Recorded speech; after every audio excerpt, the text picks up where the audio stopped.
Chapter 16. In the 17th year of Pekah, son of Remaliah, King Ahaz, son of Jotham of Judah, began to reign. Ahaz was 20 years old when he began to reign. He reigned 16 years in Jerusalem. He did not do what was right in the sight of the Lord his God, as his ancestor David had done, but he walked in the way of the kings of Israel. He even made his son pass through fire, according to the abominable practices of the nations whom the Lord drove out before the people of Israel. He sacrificed and made offerings on the high places, on the hills, and under every green tree. The king Rezin of Aram and King Pekah, son of Remaliah of Israel, came up to wage war on Jerusalem. They besieged Ahaz, but could not conquer him. At that time the king of Edom recovered Elath of Edom, and drove the Judeans from Elath, and the Edomites came to Elath, where they live to this day.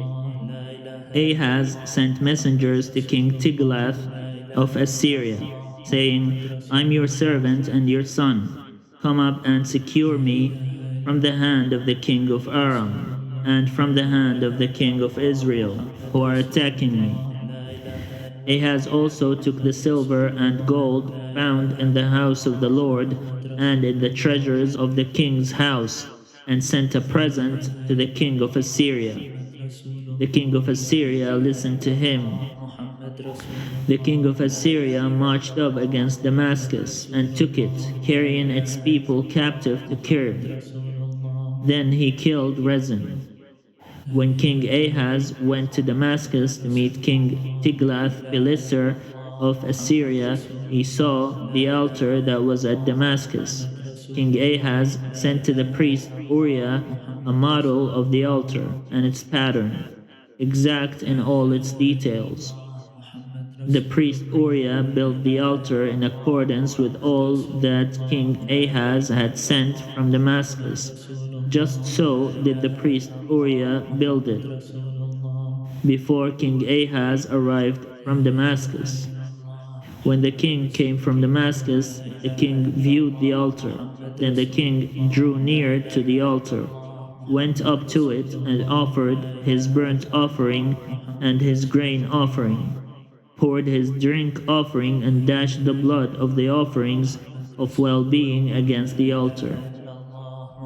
The bronze altar that was before the Lord he removed from the front of the house, from the place between his altar and the house of the Lord, and put it on the north side of his altar. King Ahaz commanded the priest Uriah, saying, Upon the great altar offer the morning burnt offering, and the evening grain offering, and the king's burnt offering and his grain offering, with the burnt offering of all the people of the land, their grain offering and their drink offering. Then dash against it all the blood of the burnt offering and all the blood of the sacrifice. But the bronze altar shall be for me to inquire by.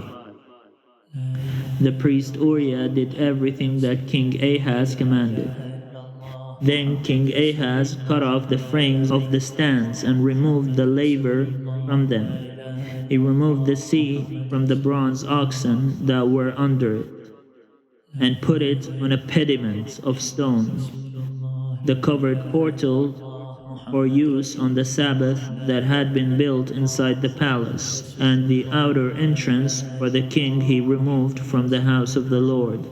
He did this because of the king of Assyria. Now the rest of the acts of Ahaz that he did, are they not written in the book of the annals of the kings of Judah? Ahaz slept with his ancestors and was buried with his ancestors in the city of David. His son Hezekiah succeeded him.